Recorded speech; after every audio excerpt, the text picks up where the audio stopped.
YouTube, then just bear with us because we have to get synchronization in for LinkedIn, but it'll be there in 3, 2, and 1.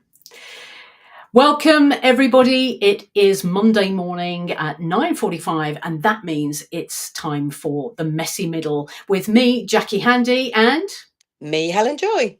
together, each Monday morning, we've been sharing 10 minutes of no-fluff gold, helping you if you're a new manager, aspiring manager, or even perhaps a middle manager feeling a bit stuck in that messy middle, trying to navigate the complexities of leadership. Now, each week we have just 10 minutes. So, as I've said, no fluff. We're just going to head straight into it. And we actually tackle some quite big topics and we try and drill down into some key principles. Of course, you can work with either one or both of us together if you want more help with your leadership development work. And we highly recommend you do, because managers are the community that are the most disengaged in the workplace right now. So if you want more engaged managers, high performing teams, and better health and well-being, then perhaps that's something to focus on into 2026. But for today, we are talking about change management. Change, of course, is the only real constant in life. So Helen, let's get straight into it. What would be your first tip when it comes to managing change? Communicate early, as quickly as possible, with everybody who's going to be impacted. Now, and the key bit there is as early as possible, because sometimes you can't talk about it too soon, because sometimes that can send people into paroxysms of panic. Right. And actually, what you want to do is make sure that everybody who knows who's going to be impacted by that change is brought up to speed with the fact that that change is happening as soon as is possible, because Right. we never communicate change enough. That's my starting point. Oh, it's so true, isn't it? And, people are not necessarily averse to change. What they're averse to is not understanding stuff and feeling that they're being dragged along. So I think, to back up your comment there, Helen, I would also add, to really get people on board with it as soon as you possibly can. And that communicating as early as possible, but also as often as possible, is super, super important, isn't it? And keeping that consistency. Because if you're going to navigate through change successfully, you kind of, change is like a team sport. So you need people on board with you. Somebody's just knocked on my door. Let's check. And so, yeah, you need to navigate that as best you possibly can with the people around you. So that would be my first thing as well. Get people on board with it. What's next, Helen? What's next then is actually making sure that people understand why the change is going to happen. Because, like you said, change happens. It is going to happen. And we all know that. We all understand. The last 5 years have taught us all how much change happens, how fast it happens. But actually recognizing the need for change. Why does this change need to happen at this point? And what is the impact if we don't change? Right, right. What's the potential downside if we just stay where we are? Because that's the part, getting people on board, getting them to understand why, that makes all the difference. And if this is resonating with you, and if you're watching with us live, why don't you let us know? You can hit us in the chat, in the comments. And if you're watching it on replay, let us know what resonates with you and share it with people who need to hear about it, because we all, at some point in business, experience change. So whether you're in change right now or whether you're entering a period of change in the months that follow, these tips will all be super, super helpful. And I guess, to build on your second great point, Helen, about being clear on that why, one of the things that can really help people communicate, managers communicate the change and the need for it, is through using story. So there's a very widely used quote that says, "Facts don't change people, stories do."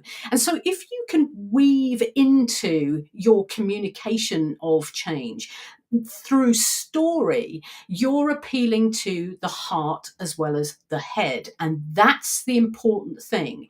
So needing to have people come on board on that journey with you will require you to get them emotionally connected to the need for the change as well. So story, and that's a whole other topic in itself, but if you can create the picture through story of what's going on right now, the vision of what will happen in the future when the change occurs, and of course that journey of how you're going to work together to get there, that can be really powerful, whilst always keeping people connected to that bigger, wider organizational purpose. So in summary, use story to appeal to the head, the heart as well as the head, and take people on the journey with you. What's next, Helen? Final third point today. Next bit, it's very much around recognizing that we all move through that change curve at a different rate. We all have a different emotional response and reaction to change. Mm. And getting through the how's this going to impact me? How's this going to feel? How's this going to actually look for me on a day-to-day basis happens differently and at different paces for people.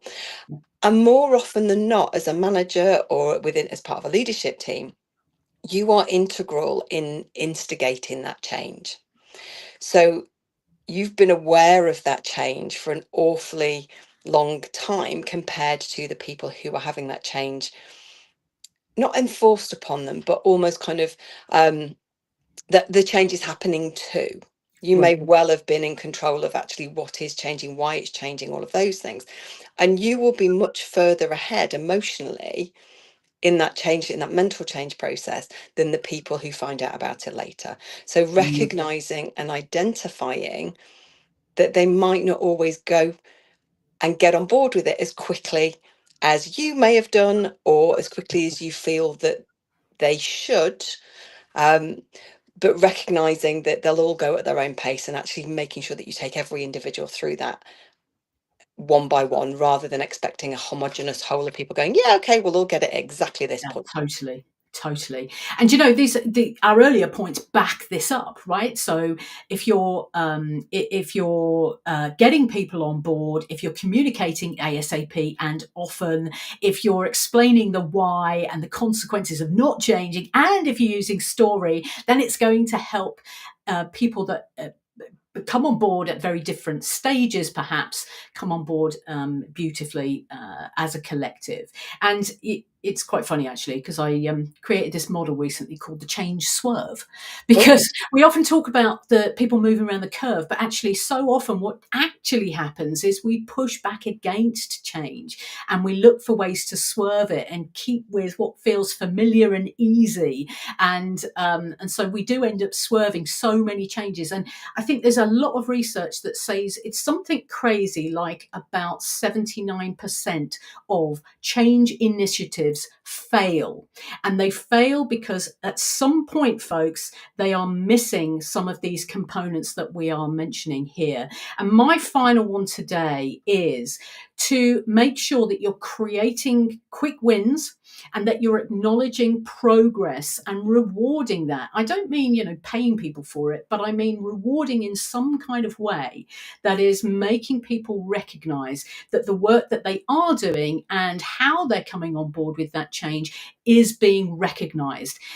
Because once again, when people feel good about getting on board with something, making some changes, even kind of working through adapting some new process or whatever it might be. If you are noticing that as the manager and acknowledging that in a positive way, people naturally are going to want to continue to do more of the same because they like that positive recognition of their efforts. So, gosh, once again, we could talk, couldn't we, about oh, for this? hours about this one. Yeah, for sure. And, folks, I say once again, whether you're watching with us live, hello and welcome if you are. You might want to go back if you've only just joined us, though, because we've just had 10 minutes of no fluff gold, and we are almost at time. Of course, you can watch this on replay. And Helen, final words, where can people reach you? Yep, here on LinkedIn, usually always in my DMs. Yeah, absolutely. Slide in. Is that what the Oh, cookies yeah. say? Slide into the DMs. Yeah, the same for me as well. So you're very, very welcome to connect with one or both of us here on LinkedIn. Highly recommend you do. Let us know what your thoughts are, and let us know if there's anything we have missed that you think should be added to the key components for change management. But for today, it's time. We are out of here. Whatever you're doing, wherever you are, have a great week ahead, and we'll see you next time on The Messy Middle. Bye.